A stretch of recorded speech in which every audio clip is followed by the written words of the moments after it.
You should absolutely disclose all the facts about you when buying the health insurance policy, especially about smoking. Because अगर आप देखोगे India में 70% जो lung diseases होती हैं जैसे अस्थमा, आपका heart problem, they are due to this smoking habits only. So चलो विवेक, ये टॉपिक बहुत इंटरेस्टिंग होने वाला है. So let's start with this question. कोई अगर स्मोक करता है तो उसे हेल्थ इंश्योरेंस मिलेगा? Yes, a smoker can get a health insurance policy also, but there are some conditions कि अगर आप एक certain amount से ज़्यादा स्मोक करते हो तो there might be a possibility company can cancel your proposal. जैसे अगर आप दिन का 10 सिगरेट तक पीते हो तो maybe with a higher premium company can offer you the cover. Your medical test will happen, based on that the premium will be decided.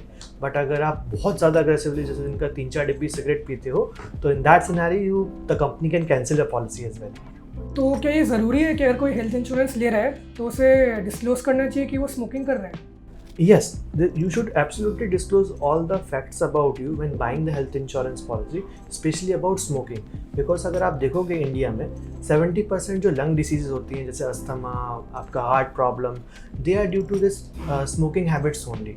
तो अगर फ्यूचर में आपका क्लेम आता है and company will get to know कि आपने smoking करते थे एंड डिस्क्लोज नहीं किया है, so they might cancel the policy as well. So it is good कि आप उसको डिस्क्लोज करें when you are buying the policy.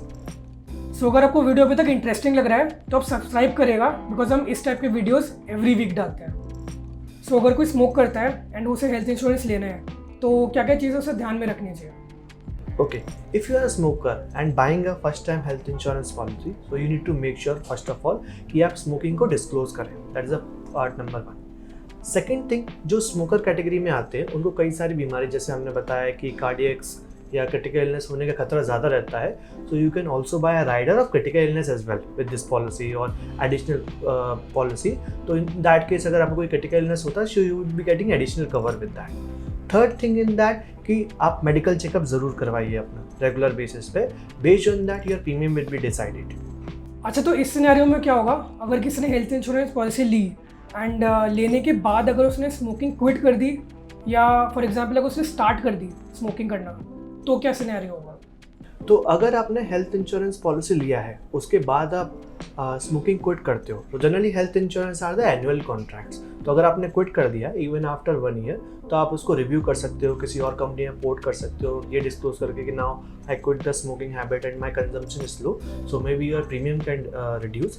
In second scenario में अगर आप स्मोकर नहीं थे, आपने पॉलिसी लेने के बाद डिस्क्लोज किया है, तो मेक श्योर कि जब आप सेकेंड टाइम अपना रिन्यूअल कराएं आप उसमें डिस्क्लोज करें, या किसी और कंपनी में आप स्विच करते हैं तो वहाँ पे ज़रूर डिस्क्लोज करें, because that is something very important when you are buying the health insurance policy.